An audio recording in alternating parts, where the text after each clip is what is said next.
Maksudnya gini, karena sifatnya tertahan berarti nggak boleh mengalir suara.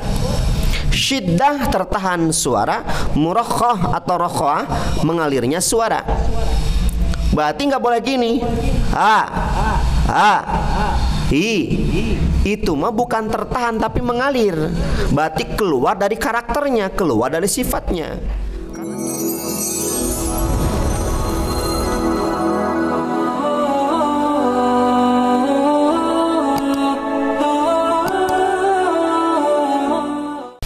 Jadi harus kita pahami bersama, yang namanya makharij dan sifat itu mempunyai arti yang berbeda.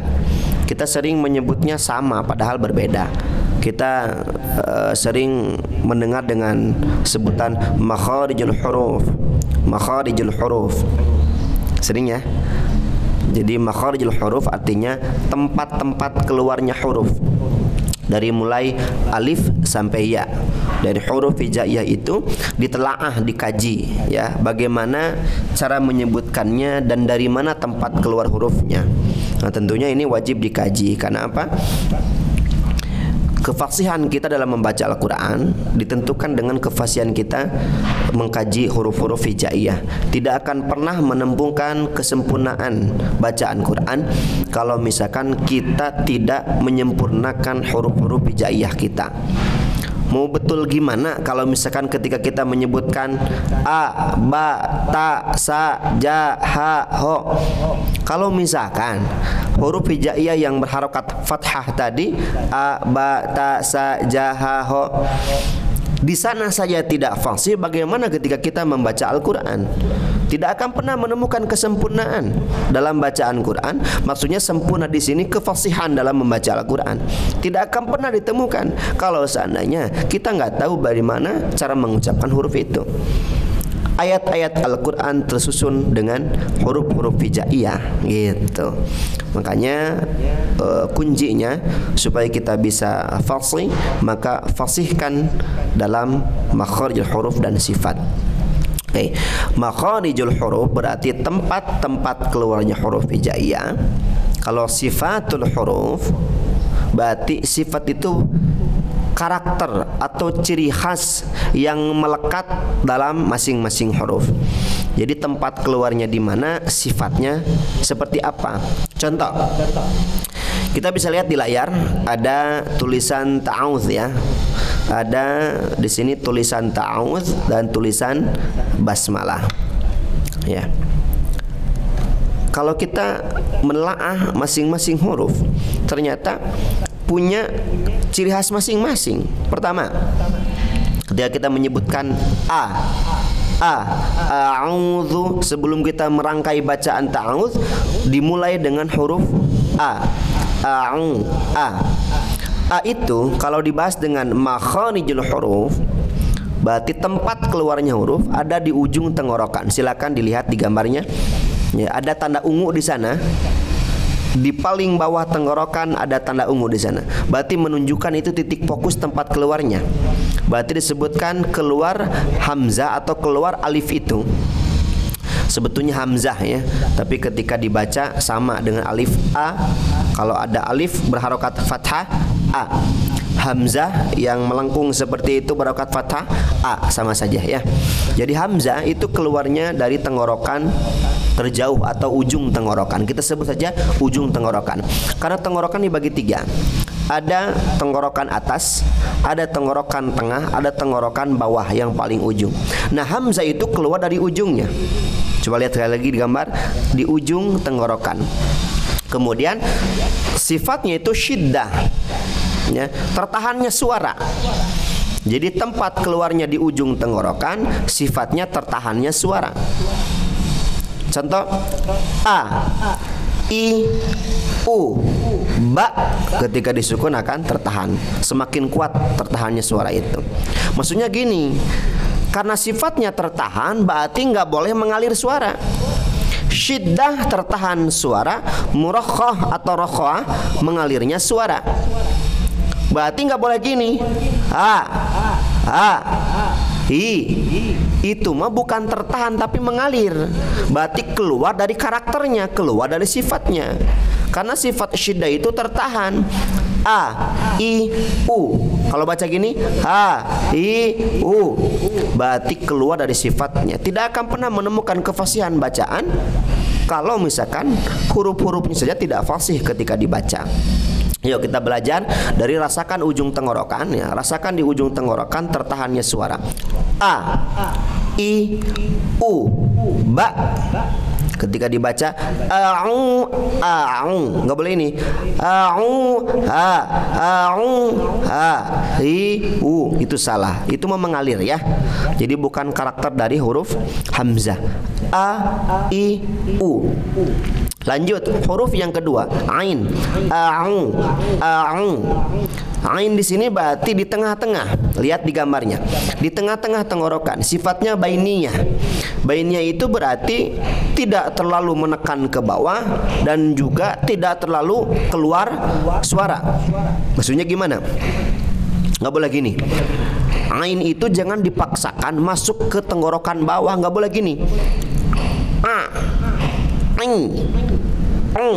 Itu nggak boleh. Karena apa? Sudah beda karakternya dengan hamzah. Kalau hamzah baru tekan a, i. Kalau ain nggak boleh gini. A, i.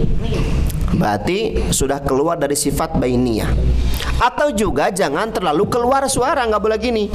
A, i, u, au, bukan u, tapi au. Maksudnya gimana Ustaz? Sekali lagi ya. Jangan terlalu tertahan ke bawah. Atau jangan terlalu keluar suara. Tapi tengah-tengah. Itu disebut bainiyah, tengah-tengah. Ringankan saja bacaan kita. Ini dua huruf saja sudah lumayan panjang kan ketika membahas makharijul huruf dan juga sifatnya. Oke, lanjutkan ya. Untuk gambaran saja ya, karena memang kita tidak akan membahas semua, tapi gambaran saja bagaimana pentingnya makharijul huruf, tempat keluar huruf, dan juga sifatul huruf, sifat-sifatnya, karakter atau sifat ciri khas yang melekat di masing-masing huruf. Zu, za, zi, zu. Lihat di gambar, ada tanda ungu di sana ujung lidah. Za, zi, zu, kemudian diapit dengan dua gigi seri. Ya, ya mungkin bisa dibilang digigit lah ya, digigit sedikit saja ujungnya. Za, zi, zu.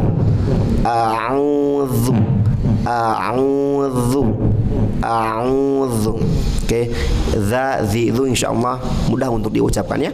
Za, zi, zu, a'udzu. Kemudian bi. A'udzu bi. Berarti bi itu menyentuhkan dua bibir. Ba, bi, bu. Syafatan atau syafatain, dua bibir ya. A'udzu billah, la. Berarti lam, ujung lidah ditempelkan ke gusi bagian atas. Dekat gigi seri itu ya, ada gusi di atasnya. Lihat di gambarnya. La, li, lu. A'udzu billah, la. La. Kemudian hi, ha, hi, hu. Suaranya itu keluar di tempat tenggorokan ujung, persis seperti huruf hamzah tadi ya. Ha, hi, hu. Tapi ini sifatnya murakhah atau rakhah, mengalirnya suara. Kalau tadi a tertahan suaranya a, i, u.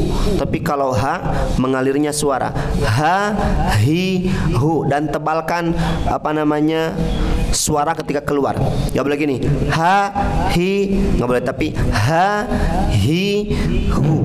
Rasakan di ujung tenggorokan itu ya. A'udzu billahi minasya. Sya. Nah, berarti sya itu ada di tengah-tengah lidah. Saya akan lihat gambarnya. Ditempelkan ke langit-langit, dan sifatnya itu tafasyi. Tafasyi itu berarti bergemuruh di dalam mulut kemudian menyembur. Sya, shi, shu. Ya. Jadi nggak boleh gini. A'udzu billahi minasya. Sa itu berarti tidak keluar karakternya. Sifatnya tidak keluar. A'udzu billah. Baik, perhatikan.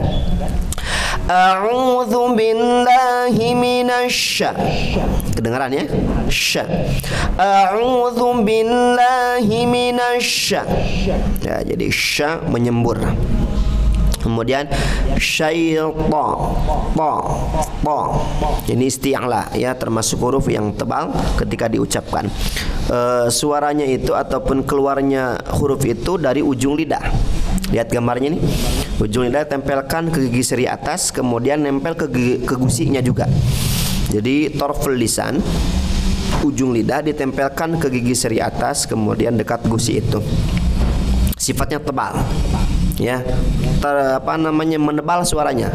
Coba lihat gambarnya, rasakan dulu tempatnya. Rasakan dulu ujung lidahnya yang menempel seperti persis di gambar ini. Kemudian keluarkan suara to, to. Gak boleh gini, to, to, to. Itu nggak tebal, nggak isti'la namanya ya. Tapi sebutkan dengan suara yang menebal seperti bulatnya suara. Po, po, ya, po, pi, pung, bang, po, ya. A'udzu billahi minasyaitonir. Jadi bukan syaitan. Nah, to bukan to tapi to. Kemudian lanjutkan. A'udzu billahi minasyaitonir. Ni itu berarti ujung lidahnya ditempelkan ke gigi, bukan gigi seri, ke gusi. Jadi nun itu ujung lidah ditempelkan ke gusi bagian atas. Coba lihat di gambar. Na, ni, nu. Na, ni, nu. Jadi silakan sahabat Al-Quran menyebutkan dengan persis seperti yang digambar ini. Na, ni, nu. Gitu ya. Coba sekali lagi dari ta'awudz.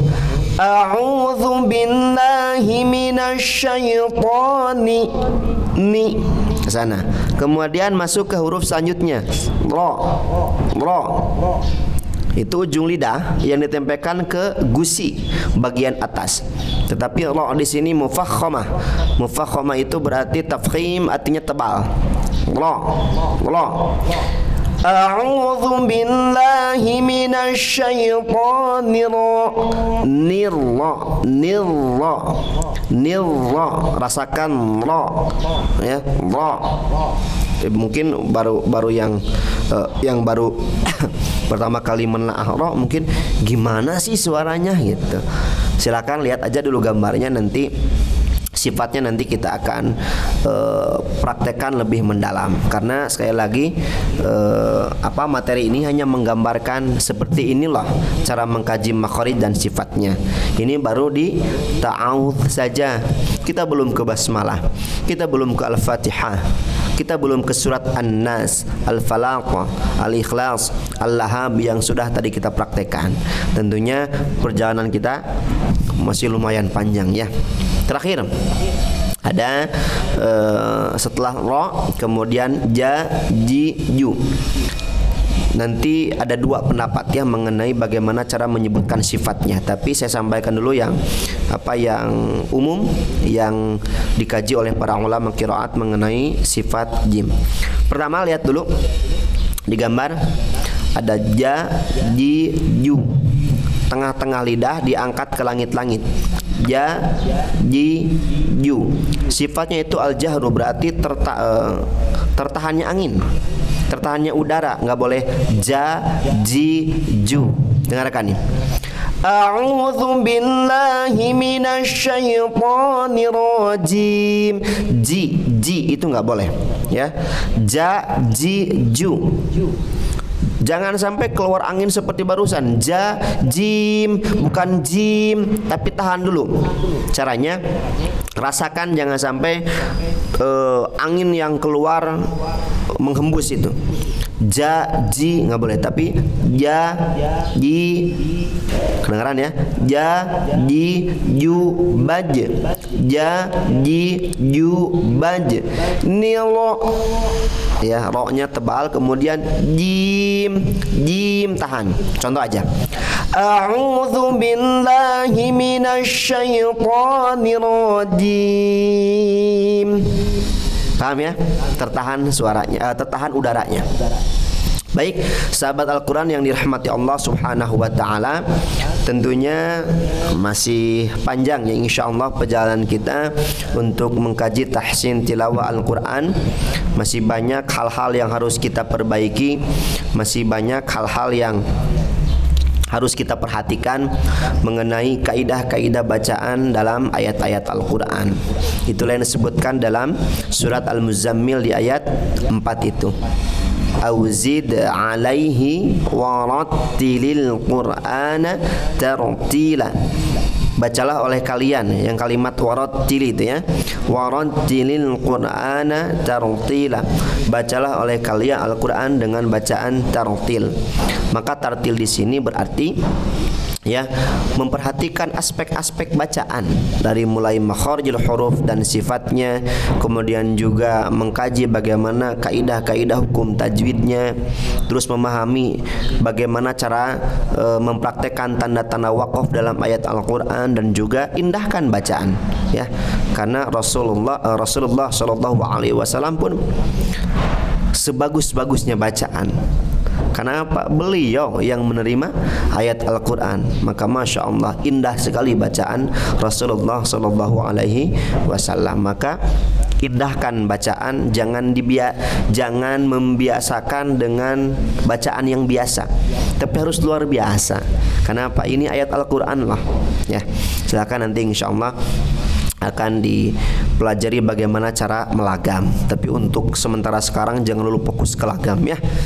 Oh, dienak-enak dan sebagainya memang bagus, dienak karena harus enak bacaan Quran itu. Tapi yang jadi masalah nggak seimbang ketika belajar lagam bagus dan sebagainya, kaidah hurufnya tidak dibaca dengan baik, dengungnya ditabrak misalkan, nggak dipraktekkan, ditahan 3 harakat, ayunan dan sebagainya. Tentunya itu nggak seimbang.